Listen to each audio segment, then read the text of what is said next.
नहमदुहु व नुसल्ली अला रसूलिहिल करीम अम्मा बाद फ़अऊज़ु बिल्लाहि मिनश शैतानिर रजीम बिस्मिल्लाहिर रहमानिर रहीम। शवाल की 8 तारीख का बहुत ही नहायत पुरतासीर अमल आपको दूंगा। अगर आपका रिश्ता ज़बरदस्ती कर दिया गया हो किसी लड़के या लड़की का और इनका ज़बरदस्ती जोड़ कर दिया गया हो, मंगनी कर दी गई हो, तो वो ये अमल इख्तियार करे। अल्लाह ताला आपको इस ज़बरदस्ती के बंधन से आज़ाद कर देगा और आपको मनचाही मर्ज़ी के मुताबिक अल्लाह रब्बुल इज़्ज़त असबाब पैदा करेगा। इसी तरह अगर किसी के घर पे, किसी की ज़मीन पे, दुकान पे, किसी चीज़ पे ज़बरदस्ती कब्ज़ा कर लिया गया हो, वो भी अमल इख्तियार कर सकता है। ये बड़ा पुरतासीर अमल है और मैं इसकी अफादियत अगर आपको बताना शुरू करूं तो इस पर बहुत कम वक़्त है जो यहाँ बयान में मैं आपको समझा सकूं।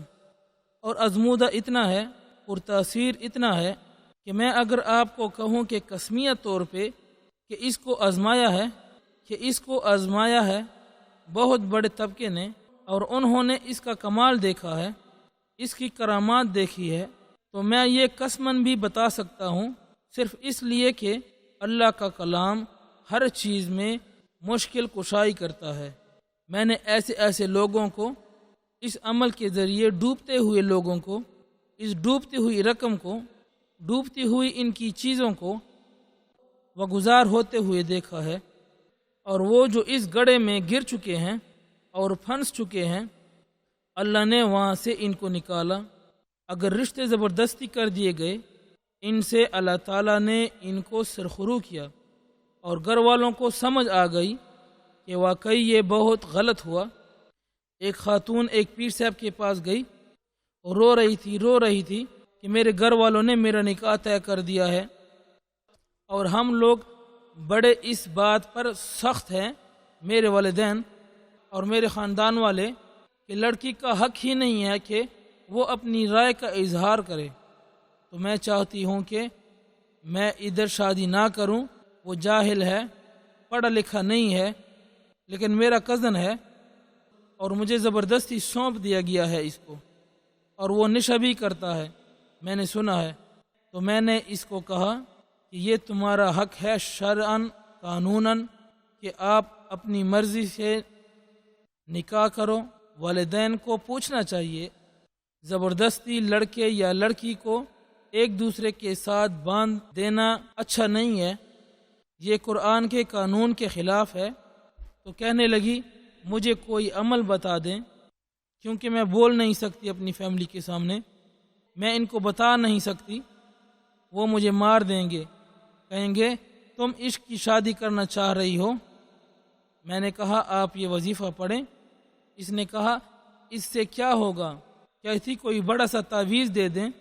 मैंने कहा नहीं, तावीज़ को छोड़ो, इंशाअल्लाह इससे आपका मसला हल हो जाएगा।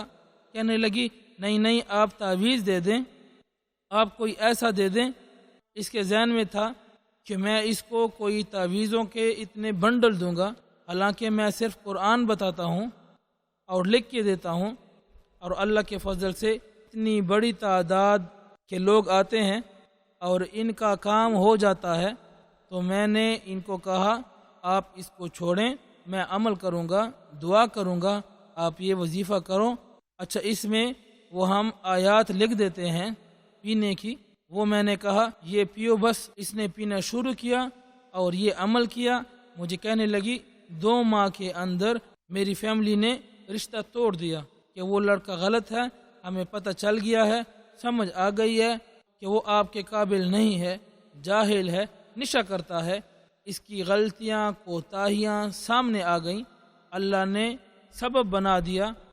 वो क्या आयत है, फलिल्लाहिल मकरुल जमीआ।